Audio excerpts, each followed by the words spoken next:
کچھ دن پہلے اس کے موبائل پر انجانے نمبر سے کال آنے لگی۔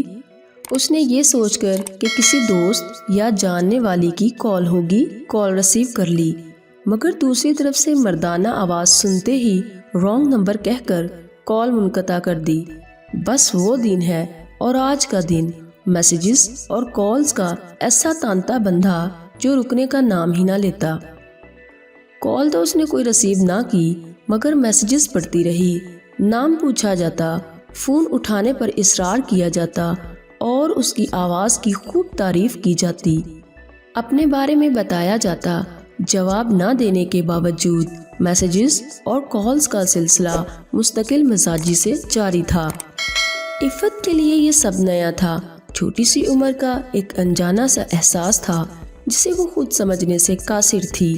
کیا ہوا اگر میں بھی ایک میسج کر دوں، یہی پوچھ لیتی ہوں کہ کون ہو اور کیوں مجھے تنگ کر رہے ہو۔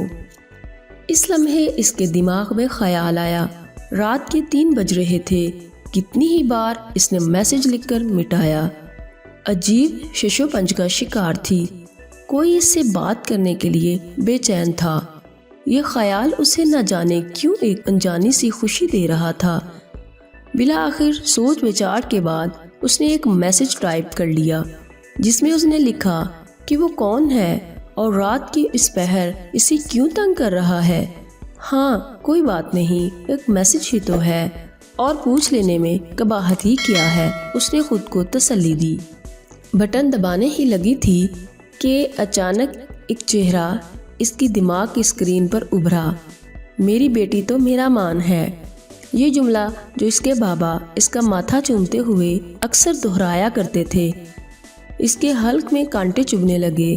بیٹیاں جب معاشرے میں سر جھکا کر چلتی ہیں تبھی اس کے بھائی اور باپ سر اٹھا کر چلنے کے قابل ہوتے ہیں۔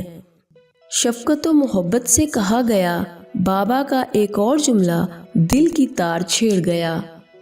جب کبھی امی جی بابا کو اسے سر چڑھانے کا طعنہ دیتی تو بابا کی طرف سے ایک مخصوص جواب آتا کہ عفت تو اپنے بابا کا غرور ہے، اور ہمیشہ ہی اسے یہ جملہ سرشار کر دیتا۔ اسے اپنا سارا وجود سن ہوتا ہوا محسوس ہوا۔ بڑی مشکل سے بستر سے اٹھی، پسینے سے شرابور لڑکھڑاتے قدموں کے ساتھ بالکنی میں جا کھڑی ہوئی۔ میری بیٹی تو میرا غرور ہے، میری بیٹی تو میرا مان ہے، میری بیٹی بہت بہادر ہے۔ کانوں میں گونجتی بابا کی آواز اب تک سنائی دے رہی تھی۔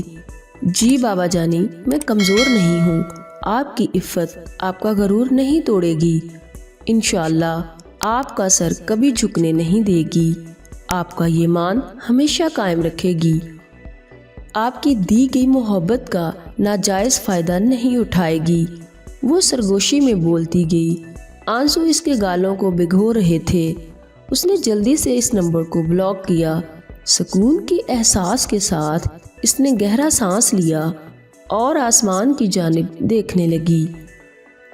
رات کی آخری پہر تھی، کچھ دیر میں سحر ہونے کو تھی۔ نیچے صحن کی طرف دیکھا تو بابا تہجد پڑھنے کے بعد اللہ رب العزت کے سامنے ہاتھ پھیلائے دعا مانگنے میں مصروف نظر آئے۔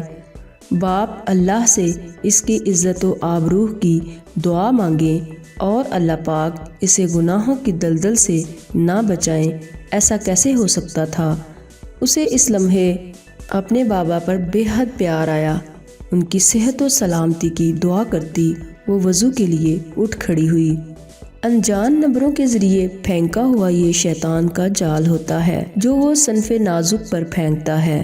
ایک جگہ سے نشانہ چھوٹ جائے تو دوسری جگہ آزماتا ہے، اور جہاں نشانہ لگ گیا رسوائی پچھتاوا لڑکی کے حصے میں ہی آتا ہے۔ قابل تعریف ہیں وہ لڑکیاں جو ان جالوں سے اپنی اور اپنے سے وابستہ رشتوں کی ناموس کو بچا لیتی ہیں اور اپنے والدین کا مان ٹوٹنے نہیں دیتی۔ اللہ پاک تمام بہن بیٹیوں کی حفاظت فرمائے، آمین یا رب العالمین۔